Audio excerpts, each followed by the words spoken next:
Giving pocket money to children as young as 4 or 5 years helps them start learning about the value of money and money management.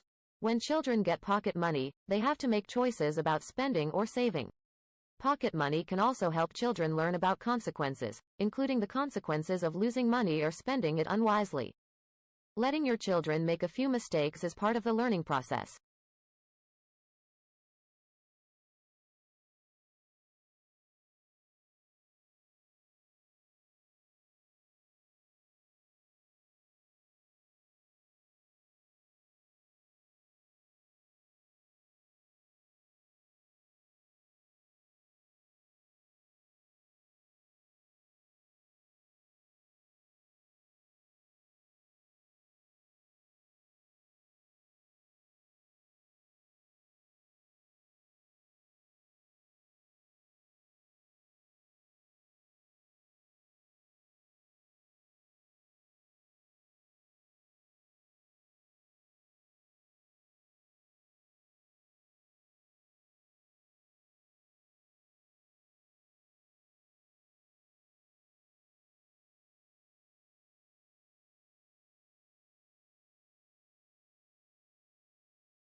The blame for overconsumption should not and cannot be placed solely on individuals. Companies and corporations have a vested interest in making you buy more stuff because if they don't, they go bankrupt. This is why they slap green labels onto their products and advertise everywhere. Indeed, the whole idea of a personal carbon footprint is a propaganda campaign created by a fossil fuel giant.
Particle accelerators produce and accelerate beams of charged particles, such as electrons, protons and ions, of atomic and subatomic size.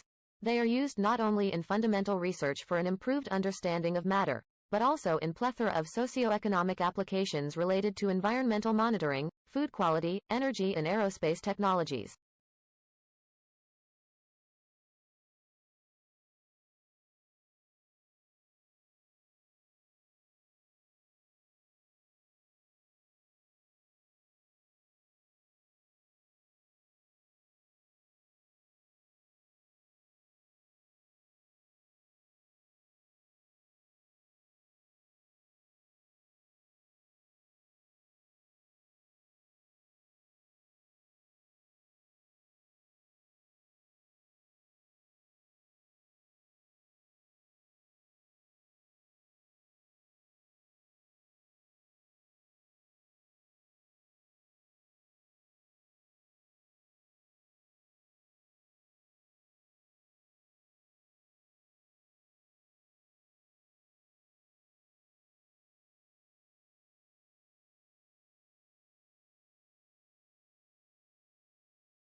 Scholars build their own personal libraries to support not only particular projects but also general reading in their field.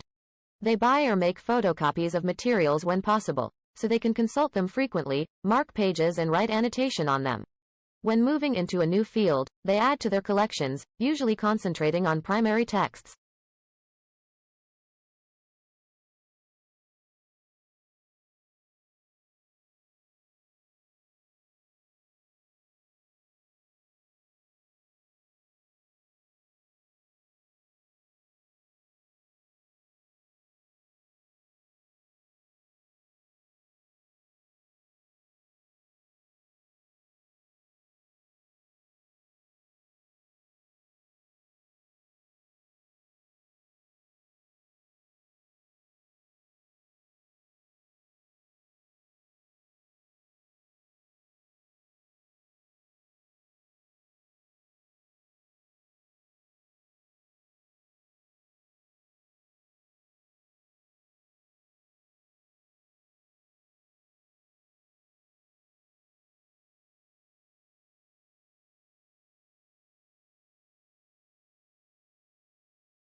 The most significant difference between an eating disorder and disordered eating is whether or not a person's symptoms and experiences align with the criteria defined by the American Psychiatric Association.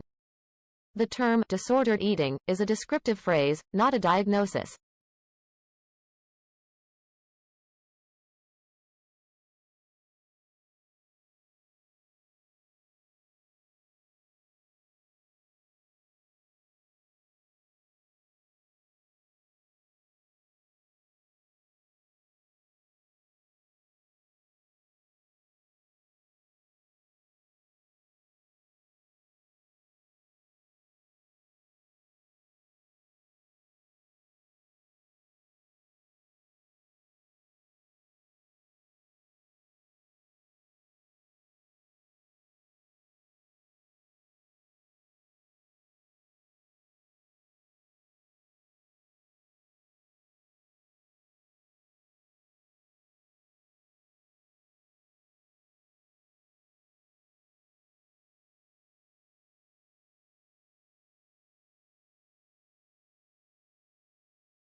In every cultivated language, there are two great classes of words which, taken together, comprise the whole vocabulary. First, there are those words with which we become acquainted in daily conversation, which we learn from the members of our own family and from our familiar associates, and which we should know and use even if we could not read or write.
A single research study rarely gives us enough certainty to say that its results will always be true in every situation.